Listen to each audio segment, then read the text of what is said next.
Rouse fly box. Today we're going to tie the Speck. It's a panfish pattern of mine. It does very well in crappie, very well in bluegill, perch. I fish it both alone and under a popper. Let's go over how we tie it. I tie it on a size 10 standard nymph hook and a gold tungsten bead.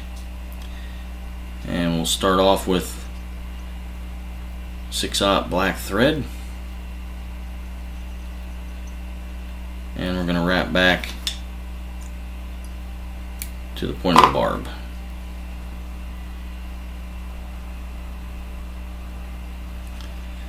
At this point we're going to tie in black Marabou tips.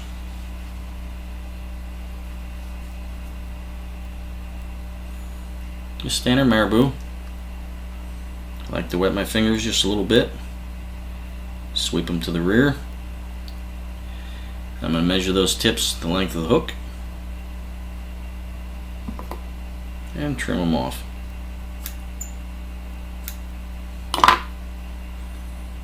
And we're going to tie them with a quick pinch wrap. And wrap them back in. At this point you're going to bring your thread to the back of the bead. Next material you're going to tie in is clear body glass. I use Orvis clear body glass, V-rib, Stockup's body rib. All of it works very well. And I'm going to tie that in behind the bead and wrap that back again to the same point as the tail. The next material we're going to tie in is gold holographic tinsel. And we're going to tie that in.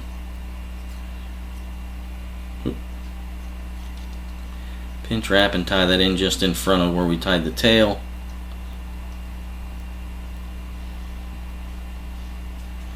And then bring your thread forward to a point about 1 bead length behind the bead. And we're going to palmer that gold tinsel forward. I only do 1 layer, and it can slide. If you get a gap between it, I don't worry about it too much. I'm looking for the glint. It's going to be over wrapped as it is, but get it as good as you can so it don't look like you have a black rib.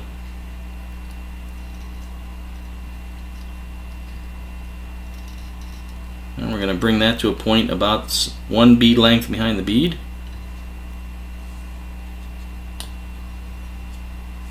And tie it off.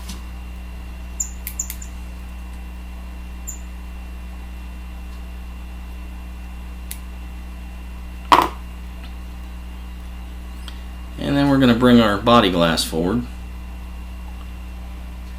And you're going to cover that gold tinsel.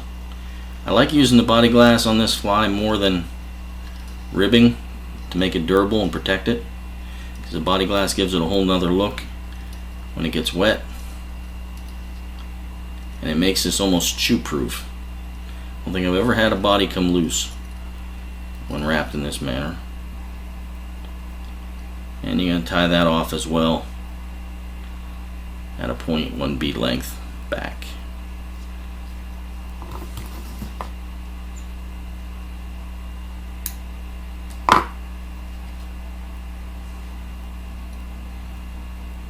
Next material you're going to tie in is what gives this fly its name. And I believe it flew away on me. But we're going to tie in the hackle. This fly gets its name from the CDL Feather. This is medium Pardo. And you'll see the heavy speckling. That's where it gets its name, the speck. We're going to grab the tip. We're going to sweep the fibers back to give us an anchor point. And then we're going to trim off that butt end. And give a pinch wrap behind the bead. And wrap that material in. And then bring your thread up to the point just behind the bead. At this point, we're going to wrap our CDL forward from the back of that gold tinsel body, one in front of the other.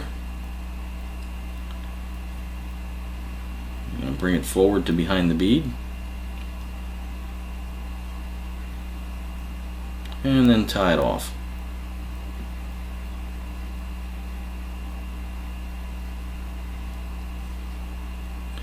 Don't worry about what the fibers are doing at this point.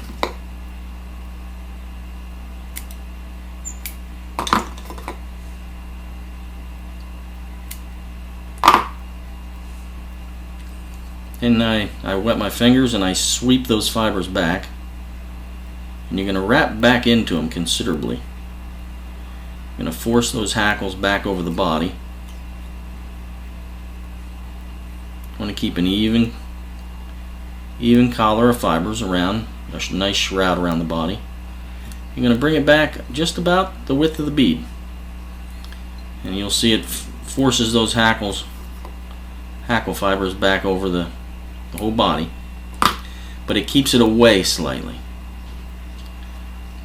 Your last material you're going to tie in is black ice dub about an inch or so, inch and a half,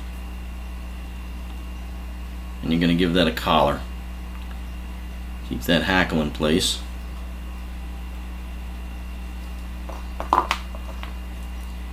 And you're going to whip finish.